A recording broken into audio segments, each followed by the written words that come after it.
Évangile de Jésus-Christ selon saint Matthieu. Généalogie de Jésus, Christ, fils de David, fils d'Abraham.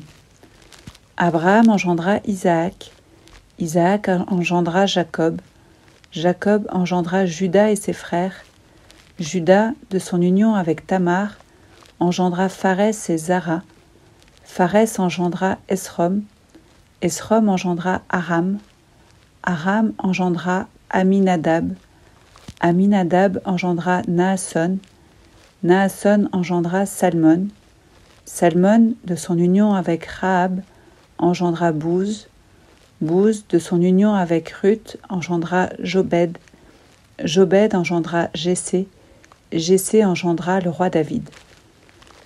David, de son union avec la femme d'Urias, engendra Salomon, Salomon engendra Roboam, Roboam engendra Abia, Abia engendra Asa, Asa engendra Josaphat, Josaphat engendra Joram, Joram engendra Osias, Osias engendra Joatam, Joatam engendra Akaz, Akaz engendra Ézéchias, Ézéchias engendra Manassé, Manassé engendra Amon, Amon engendra Josias, Josias engendra Jéconias et ses frères à l'époque de l'exil à Babylone.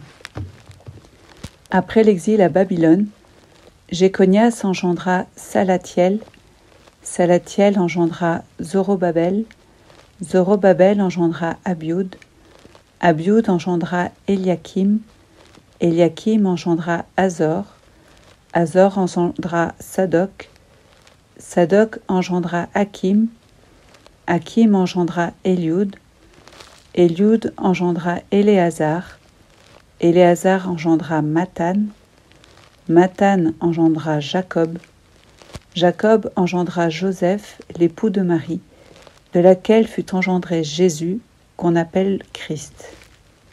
Le nombre total des générations est donc, depuis Abraham jusqu'à David, 14 générations, depuis David jusqu'à l'exil à Babylone, 14 générations, depuis l'exil à Babylone jusqu'au Christ, 14 générations.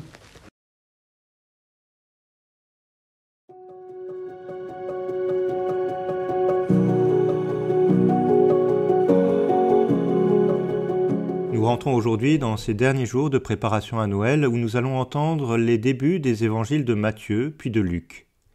Il n'est pas étonnant alors de commencer par la généalogie de Jésus.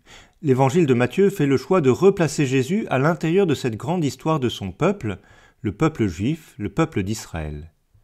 C'est certainement une manière de nous rappeler que, pour comprendre une personne, il est important de connaître son histoire.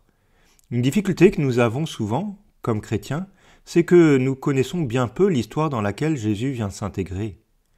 La plupart de ces quelques 50 noms ne nous disent rien du tout, alors que, pour beaucoup d'entre eux, les livres de l'Ancien Testament nous donnent une présentation précise. Le lecteur qui connaît cette histoire pourra bien mieux comprendre et connaître Jésus.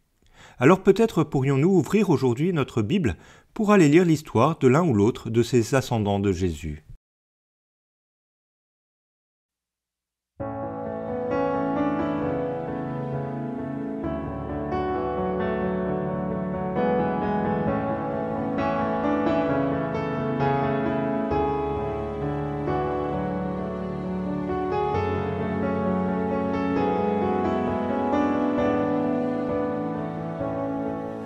Béni soit celui qui vient sauver le monde, le Christ, l'agneau de Dieu, le roi de l'univers.